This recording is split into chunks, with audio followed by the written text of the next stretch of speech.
So hello everyone, आज हम लोग समझने वाले हैं रेनेगेड इमॉर्टल की लेजेंडरी एपिसोड 92 को।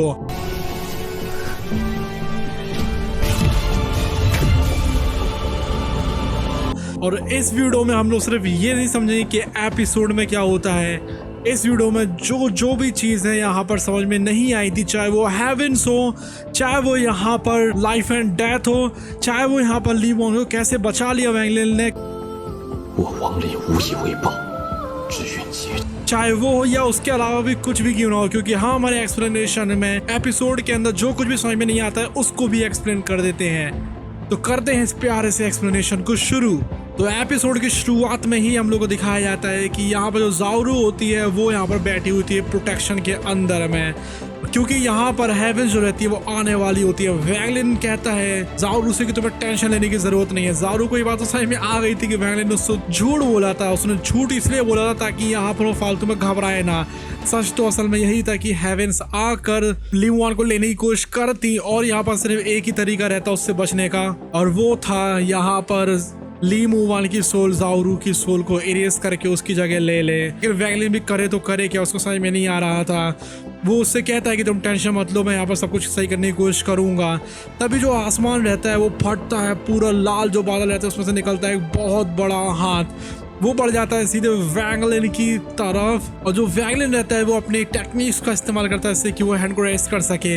लेकिन इससे तो कुछ फर्क ही नहीं पड़ता है, इसलिए वो अपनी एंशिएंट गॉड बॉडी को, जो कि 3 स्टार की बन चुकी है, उसको सामने की तरफ फेंक देता है जिससे कि वो उसका सामना कर सके। लेकिन इतना भी काफ़ी नहीं रहता है, क्योंकि इस बार 2-2 हाथ आने वाले थे, इसलिए वो अपने लाइफ एंड डेथ स्क्रॉल को आगे की तरफ फेंकते इससे कि दोनों के दोनों वो हाथों को रोक सके। लेकिन वो दोनों के दोनों हाथ कुछ ज़्यादा ही पावरफुल होते हैं। वो नीचे की तरफ प्रेस करने लगते हैं, उनमें से बहुत ज़्यादा नीडल्स निकलती हैं जो कि हर एक जिंदा चीज़ को पियर्स करना शुरू कर देती हैं। उसके बाद जो हेवेंस रहती है एक और हैंड को नीचे की तरफ भेजती है, और इस बार जो वैंगलिन रहता है उसको पकड़ लेती है बहुत सारी रेड कलर की स्ट्रिंग्स में। लेकिन यहाँ पर वैंगलिन अभी भी कहाँ रुकने वाला था। यहाँ पर जो वैंगलिन रहता है वो अपनी एंशिएंट गॉड बॉडी को फ्री करवाता है और जुड़ जाता है एक साथ आकर, पूरे के रेस्ट करना शुरू कर देता है। हेवेंस का जो अटैक होता है उसको वो अपनी पूरी जान लगा देता है, जितने भी यहाँ पर रेड फॉग रहते हैं और बाकी सारी चीजें रहती है उसको रोकने के लिए। उसके बाद जो हेवेंस रहती है अपनी खतरनाक आंखों से नीचे की तरफ देखती है, और उसकी आंखें सही में बहुत ज्यादा टेरिफाइंग लग रही थी। जो यहाँ पर वैंगलिन रहता है वो अपने आप को बचाने की कोशिश करता है, लेकिन यहाँ पर वो बचाए भी तो बचाए कैसे, सामने एक एंशिएंट गॉड है 4 स्टार वाला। इसलिए वो कहता है कि चाहे कुछ भी क्यों ना होता है हेवेंस, मैं तुम्हारा असली चेहरा देख कर रहूंगा कि असल में तुम हो तो हो कौन। इसलिए यहाँ पर जो वैंगलिन रहता है लाइफ एंड डेथ स्क्रॉल को निकालता है, उसके पीछे एंशिएंट गॉड का फिगर रहता है, वो खड़ा हो जाता है बहुत बड़ा सा, और यहाँ पर वो हेवेंस का हाथ पकड़ता है, उसको नीचे की तरफ खींच देता है। जो हेवेंस रहती है वो भी फाइट करती है उससे, लेकिन यहाँ पर हेवेंस कहीं ना कहीं ज्यादा पावरफुल थी, क्योंकि 4 स्टार एंशिएंट गॉड की पावर बहुत ज्यादा टेरिफाइंग होती है। अब जो हेवेंस रहती है वो यहाँ पर वैंगलिन को बहुत बुरा पीटना शुरू कर देती है, लेकिन वैंगलिन को उससे ज़्यादा कोई फर्क नहीं पड़ रहा था। वो कहता है कि अगर तू मुझे 1 मारेगा तो मैं तुझे 10 मारूंगा। उसके बाद जो वैंगलिन रहता है वो निकालता है अपनी फॉर्मेशंस वगैरह को बनाता है, और यहाँ पर जो ज़ाउरू रहती है उसको पूरी तरीके से प्रोटेक्ट कर लेता है, और यहाँ पर वो लोग 1-on-1 फाइट करना शुरू कर देते हैं।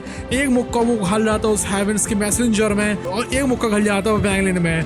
वो लोग इस प्लैनेट के बाहर निकल जाते हैं, और जो लड़ाई रहती है वो प्लैनेट्स के बीच में होने लगती है, और यहाँ पर जो स्पेस रहता है फटना शुरू हो जाता है। जैसे कि मान के चलो यहाँ पर सही में जो फाइट है वो गॉड लेवल पर पहुंच चुकी हो। जो यहाँ पर वैंगलिन रहता है वो कहता है कि तुम वहीं पर ही रहना, वहां से बाहर मत आना। लेकिन जो यहाँ पर ली वॉन्ग रहती है उसको बहुत दुख हो रहा था, इसलिए वो बाहर की तरफ आना शुरू कर देती है। वो अपनी सोल को अलग करती है ज़ाउरू की सोल में से, और वो बाहर की तरफ आने की कोशिश करने लगती है। वहीं जो वैंगलिन रहता है वो बहुत बुरी तरीके से फाइट कर रहा था हेवेंस के साथ। मतलब वो लोग यहाँ पर दोनों के दोनों हर लिमिट्स को क्रॉस कर रहे थे एक दूसरे का सामना करने के लिए, लेकिन यहाँ पर ली वॉन्ग को उससे नहीं देखा जा रहा था। वो कहती है वैंगलिन कि तुम यहाँ पर कब तक ही टिक पाओगे, ऐसे तुम्हारी जान चली जाएगी। इसलिए वो यहाँ पर बाहर आने की कोशिश करने लगती है, लेकिन तभी वहाँ पर वैंगलिन आ जाता है। जो लाइट आती है हेवेंस मैसेंजर, उसको वो रेसिस्ट करता है। ली वॉन्ग से कहता है कि तुम किसी भी हालत में बाहर मत आना, अंदर ही रहना, लेकिन ली वॉन्ग से कुछ नहीं देखा जाता। एक तो यहाँ पर वो वैंगलिन को इतना परेशान होते हुए नहीं देख सकती थी, दूसरा वो ज़ाउरू की बॉडी को नहीं ले सकती थी, क्योंकि यहाँ पर वो ज़ाउरू को अपने चार्ट की तरह मानती थी और इसलिए वो बाहर आ जाती है। इसलिए यहाँ पर वैंगलर अपना लास्ट अटैक करता है। वो यहाँ पर छोड़ता है अपनी लाइफ एंड डेथ डोमेन को, जिसको देखकर हेवन मैसेंजर भी हैरान हो जाता है। वो कहता है कि ये तो एक एंशिएंट गॉड, लेकिन यहाँ पर आर्टिस्टिक कॉन्सेप्शन का कैसे इस्तेमाल कर पा रहा है, ये तो इम्पॉसिबल सी चीज है। इसलिए हेवन मैसेंजर उसके ऊपर अटैक कर देता है पूरी पावर से।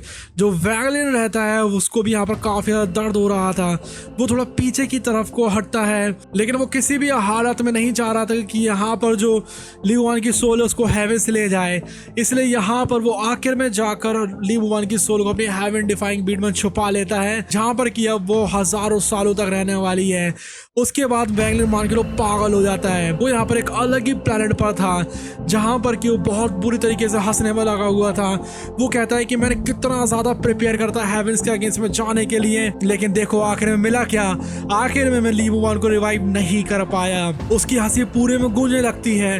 वो पागलों की तरह यहाँ पर चलना शुरू कर देता है। उसके ऊपर कुछ यहाँ पर 20 भी हमला करने की कोशिश करते हैं, लेकिन वो एक ही अटैक से उनको छार छार कर देता है। वैंगलिन यहाँ पर और ज्यादा रूथलेस होता जा रहा है, इतना रूथलेस होता जा रहा है कि वो तो यहाँ पर लगभग पागल सही हो गया है। वो हंसता है, वो दिल खोल कर हंसता है, बहुत बुरी तरीके से हंसता है। उसके बाद जो बारिश रहती है वो उसके ऊपर से गिरना शुरू करती है, उसके मुंह के ऊपर गिरने लगती है और वो हंसना बंद नहीं करता है। वो यहाँ पर सोचता है कि मैं ली वुआन को नहीं बचा पाया हूँ। ये क्या है, यही है क्या ऊपर वाले की मर्जी? क्या यही है ऊपर वाले का तरीका कि यहाँ पर वो अलग कर देता है उन लोगों को जो एक दूसरे को बहुत ज्यादा चाहते हैं? क्या उसको बिल्कुल भी दया नहीं आती है? फिर वो देखता है अपने हाथों में बूंदों को। वो सोचता है उन बूंदों के बारे में कि यहाँ पर किस तरीके से वो आसमान में पैदा होती हैं और यहाँ पर जमीन पर आकर मर जाती हैं। और वो आसमान में पैदा होती हैं, ये होता है उनका जन्म, और जमीन पे गिरना होती है उनकी मौत, और यहाँ पर जो बीच में वो सफर तय करती हैं वही होती है जिंदगी। और उसके बाद वो जो बूंदें रहती हैं फिर से भाप बन के ऊपर चली जाती हैं। इसका मतलब यहाँ पर उनका अगला जन्म हो जाता है और फिर वो फिर से नीचे गिरते हैं और एक सफर करते हैं और यहाँ पर फिर से मर जाते हैं। और इसी तरीके से साइकिल जो रहती है वो चलती रहती है। लेकिन वैंगलिन को ये फिर भी अभी कुछ समझ में नहीं आ रहा था, इसलिए वो और ज्यादा सवाल पूछता है अपने आप से कि असल में ये जो जिंदगी और ये जो मौत है वो असल में है क्या। उसके बाद उसको ली वुआन की झलक दिखाई देती है, जो कि उससे दूर होती जा रही थी, जो कि पीछे की तरफ मुड़ती है और उसको छोड़कर दूर की तरफ चली जाती है। उसको तब जाकर समझ में आता है लाइफ एंड डेथ के बारे में, जो उसके मम्मी पापा की आत्माएं होती हैं, जो कि उसने अपने पास रखी थी, जिसके बारे में उसने सोचा था कि इन दोनों को मैं किसी भी हालत में दोबारा जिंदा करके रहूंगा। उनको वो हाथ में ले लेता है।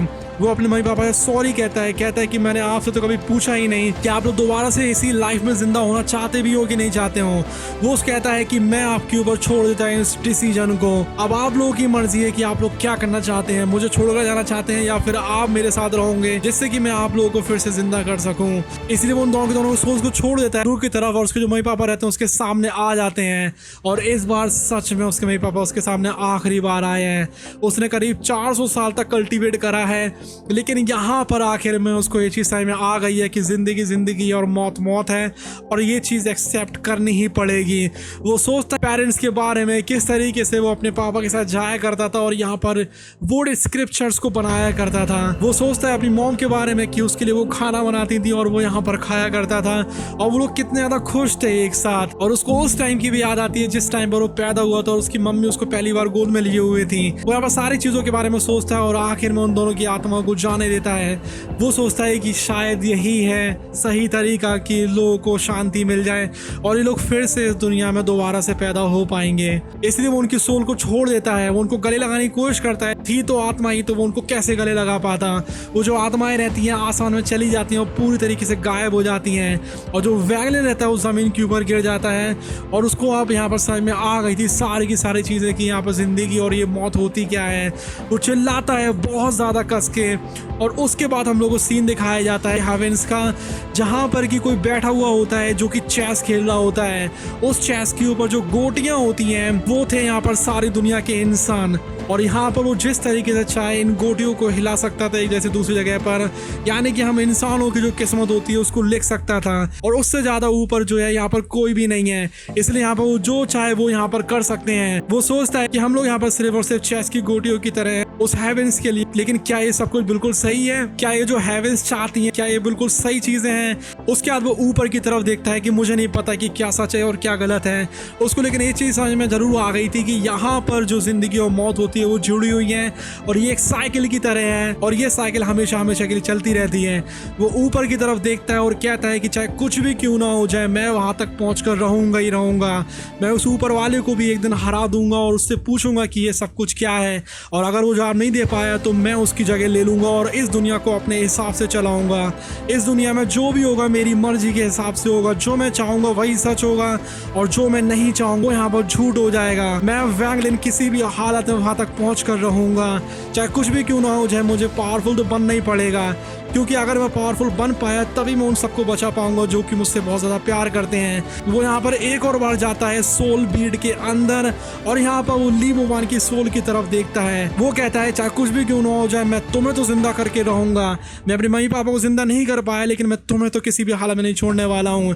चाहे यहाँ पर 1 साल लगे, 10 साल लगे, 1000 साल लगे, किसी भी हालत में तुम्हें जिंदा करके ही रहूंगा। उसके बाद वो यहाँ पर सोल बीड से निकल कर चला जाता है बाहर की तरफ और वो सोचता है कि अब टाइम हो चुका है कि मुझे प्लेनेट से क्योंकि ऊपर वापस चले जाना चाहिए और रास्ता ढूंढना पड़ेगा इससे कि मैं और ज़्यादा मजबूत बन सकूं और ज़्यादा स्ट्रांग बन सकूं, जिससे कि मैं उस आसमान को भी एक टाइम पर आने पर चुनौती दे सकूं। वो फिर आखिरी बार सोचता है और बैठ जाता है और कहता है कि मुझे अब यहाँ पर सोल ट्रांसफॉर्मेशन में पहुंचना पड़ेगा।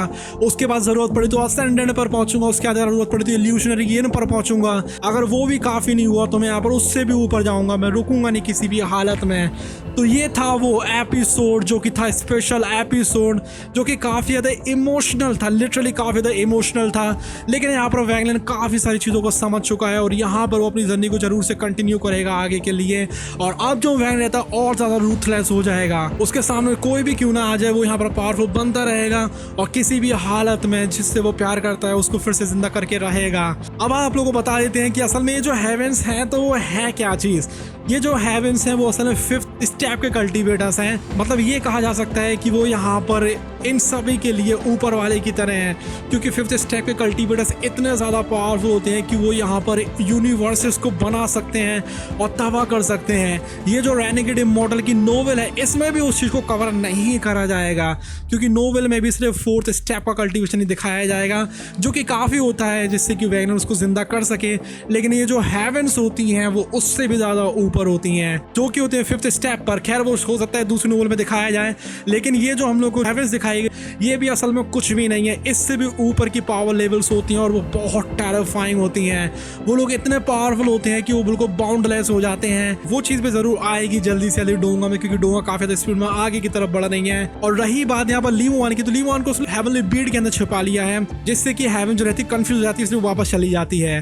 अगर आप लोगों को ये वाला एक्सप्लेनेशन अच्छा लगा हो तो प्लीज सब्सक्राइब कर लीजिए। मिलते हैं आप लोग से अगली वाली वीडियो में। Till then bye bye.